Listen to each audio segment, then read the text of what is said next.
Hi guys, Ren here and welcome to the workshop.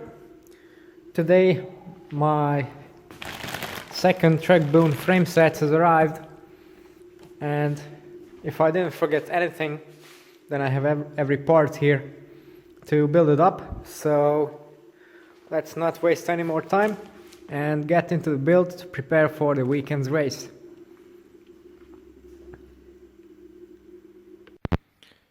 Okay, the bike is now complete. It turned out to be pretty nice. In terms of component spec, I have a separate video about that, so I won't go into too much detail on there. But basically, compared to my first bike, the frame is exactly the same, otherwise the spec is a bit different. So eTap instead of Force 1, eTap HRD, one by. The wheels are of course shared, so not going to talk about that. Since this will be a cross only bike, no power meter, just a regular rat crank, a different handlebar, stem and mount setup. Yeah, and that's pretty much all the differences summed up. The pedals are the same. And since I was quite early finishing this, to be honest, it was a very easy and quick build because, well, firstly, I've done this bike before. Secondly, it's not a fully integrated aero mess of cables like this one. So that's the second. Third, it's eTap. So even those few wires that have to route or cables go away. Essentially the only thing you have to do is plug the brake hose, the rear brake hose, through the frame, but that's pre-routed as well, so super easy. Yeah, so that's pretty much it. One comment I'd like to have to the Enve bars: they ride beautifully, just as I expected. They're a bit more muted in terms of chatter than compared to the XXX bar and stand that I've been using on the other bike and still am. Yes, on the A bike or B bike, don't know which one is which yet. So definitely an improvement, although a bit heavier, but doesn't really matter in this case. But the annoying thing about Enve bars is they have no markings in the lever hood area, so I had to measure with a ruler, measure out the levers manually and with a spirit level just to get them aligned. So that's a bit of a drawback. I can't see why you wouldn't want markings on there. It would make life much easier, but the bar itself rides beautifully and it's super comfortable. Same for the stem. Then going back to the bars in a bit, as you can see, lizard skin tape as usually. But the thing with lizard skin tape is that the plugs don't hold in there very securely. The Enve bar solves that with their own proprietary aero plugs, which are extremely secure. So that's nice. The mount is pretty sturdy as well. I like it very much. Also fits the Wahoo despite not having a Wahoo insert, so an added bonus in that sense. Then the eTap HRD group set. Now a couple of people were freaking out when I posted the build kit for this bike. So that gave me a couple of doubts regarding chain security and chain slap, but I had a spin on my practice track, which is also a moto trail, so it means breaking bumps and some bumpy nastiness in there, and it just wasn't an issue. No chain drops, obviously, because the guard is quite secure if it's properly adjusted. One by narrow wide ring. And not even much chain slap, to be honest. I expected it to be a lot worse. It could be that Sram has a pretty high tension even in their non-clutch mechs. so it held on fine.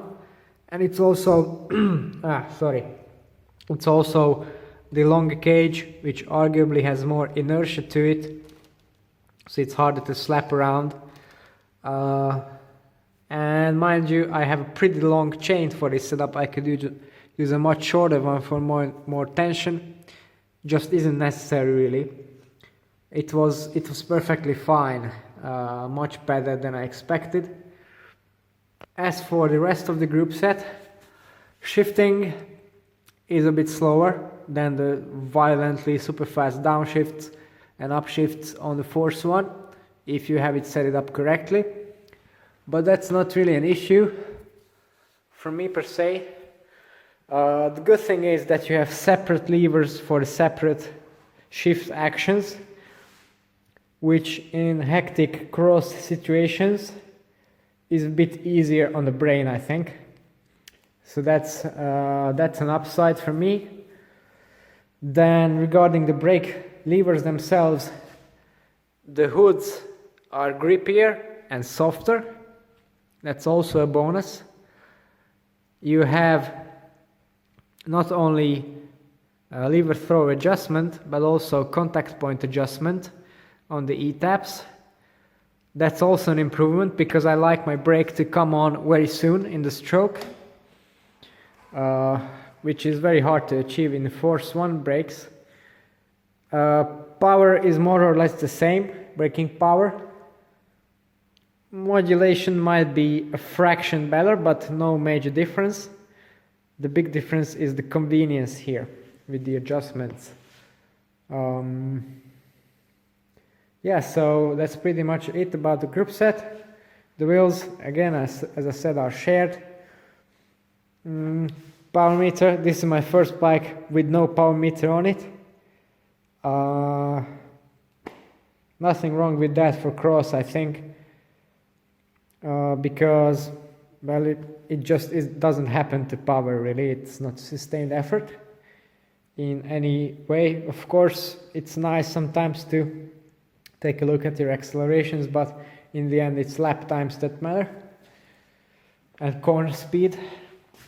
Pedals, same XTR M9100s, so they're just brilliant. But the same thing happened to me on this pair.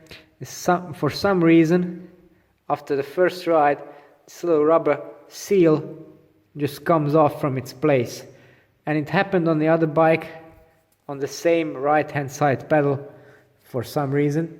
So what I did was I just pulled the pedal apart and put it back in its place, or just, you can even push it, a little pick or something.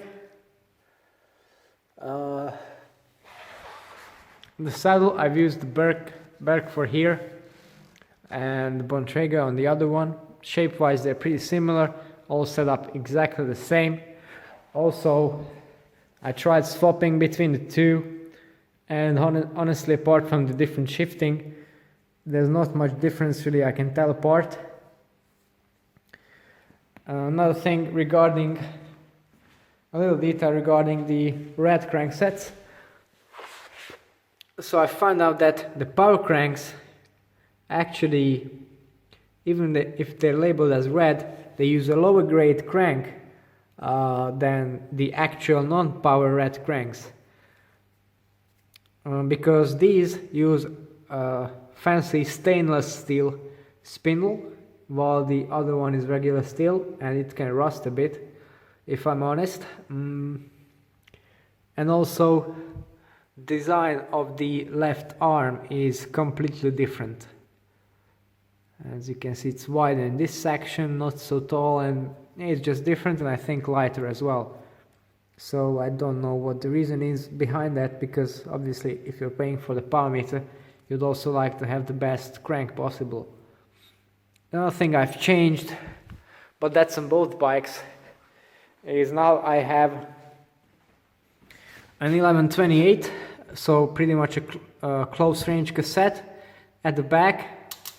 And yeah, with cyclocross and the accelerations and the tight corners and stuff, I like to have closely packed gears, and I find it quite useful, quite handy, to be honest, because you don't need all that much range. Because if you have hills on cyclocross courses, usually they're pretty short, they're not sustained effort, so either you just power up there at 6, 7, 800 watts and you don't need the low gear, and you can't really shift into a lower gear at that kind of effort. And if they're even steeper than that, you have to run anyway, so no need for small gears and no need for big gears either, because there's not many places across course where you can get up to 50 km per hour. Okay, so this is my bike has turned out. Oh, and the weights. So a couple of people have asked from me to weigh the frame and the fork. So here it goes. The frame set with its hardware, the hanger, no axles, and the headset in. That's 1200 grams exactly for this size 54. Not super light, but that contains the 2 ISO-speed decouplers, and since it's a Trek, then you basically have half the seat post accounted for that. And the fork is coming in at 380 grams, so that's pretty light, very light, and very competitive in terms of disc brake forks. The whole bike, as you can see it now, I would say is much lighter than most cross bikes. It's exactly 7.0 kilograms, which is the same as my Madone aero bike, and very, very good for a cross bike. The other one with the power meter and the heavier force one group set, although a lighter bar and stem, comes in at 7.2 with this wheel set, so pretty light bikes. And honestly, I was looking at many different cross bikes, but in the end I decided to stick with the Trek because firstly it would be quite foolish to have different bikes, completely different bikes with different frames, and secondly this one, according to many reviews, is the best one out there, so yeah, I'm glad I did stick to this one. Okay, if you'd like to know more about my other cross bike that I've had for a while now, it's very similar but very different at the same time. Road bike, time trial bike, mountain bike. Then don't forget to tune into the channel and subscribe. It's all for today. Thanks for watching and see you next time.